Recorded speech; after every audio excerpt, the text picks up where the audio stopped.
right now I'm a brokey and I need to manifest some richness in my life. Let's rewind. This is me last night. I was coming from Aldi. I went to go and get some food to cook. I was making nachos for my son and some water, and I was just looking around my area thinking, this area is so ghetto and it stinks to Ross. But why did it take me so long to have the realization? So previously, I had like 3 jobs. So I was thinking to myself, I was being in my own world. So how did I not realize this? That I'm living in the ghetto. I think I've been oblivious, or I just didn't care, because I always had money coming in some way, somehow. I was working in the gym full time, and I was also doing some questionable things. So being a personal trainer, I had that income, even though it's a bit difficult because, as you're a personal trainer, you have to pay rent to actually be in the gym, which is over £500.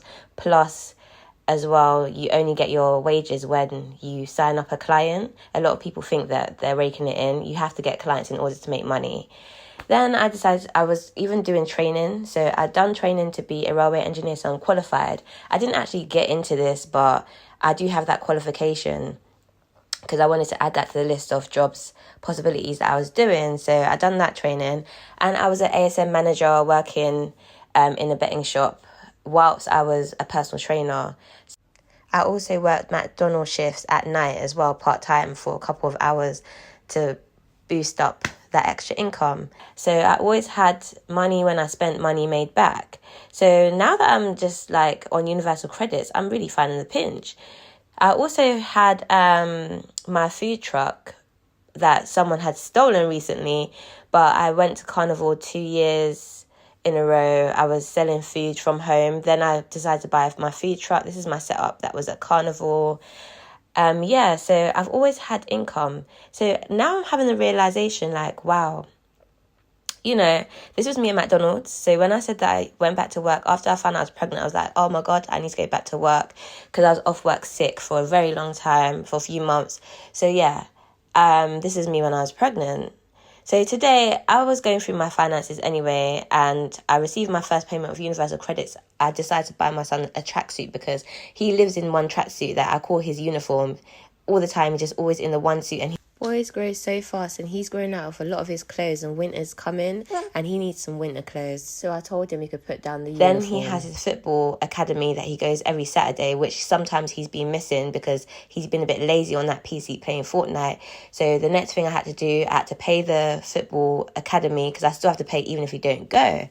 And if you saw my last video, I put down his bed because I got rid of my cat because I've got the baby in the house now. So I had to replace his bed that we threw out because he had a bunk bed. So it's time for him to get a big boy bed.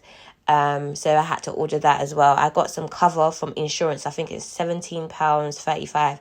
So I got that as well. So if you're calculating with me, you can see how this is just racking up. And these are just things that is necessary and needed. I have an IVA, so that's an involuntary arrangement where I had my collective debts from when I was younger with my credit cards and car finances, stuff like that. I've put in all one payment, so I pay this £100 a month, so that had to be paid this month as well. So I did miss the payment last month because there was so much going on, but so I paid £100 towards that.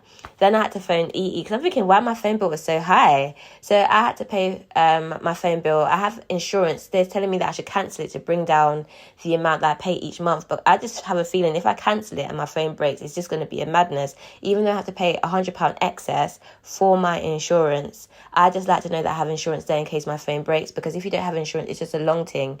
I do have insurance with my Halifax bank account. But the only thing is, when you make a claim on that, you don't get a handset, so you have to wait for them to do an assessment and then send it off to fix it. So in all that time, you don't actually have a replacement handset to use, and I can't afford to do that, especially with my son going to school. I need to be able to contact him and all of that. So I need to order the carpet cleaner because I'm going to clean the carpet, because remember, the cat's gone. Remember I told you in the last video that she vomited up hairballs on my son's carpet. I did scrub it with the mop and bleach and disinfectant and antiseptic and aired out his room for the past week or so. But I'm going to go over it with the carpet cleaner. And that's £32, including the soap and the extras. I also need to get food shopping as well. So after all of that, the money's basically done. I'm just wondering, how are you guys coping, those people who are receiving universal credits? How are you paying your bills and buying food? So all this came from me realising that I literally live in the ghetto and I could be seen as a typical stereotype. This is why I haven't given up on my dreams, and I thought doing content creation and YouTube would give me a hope of saving up some money and moving abroad.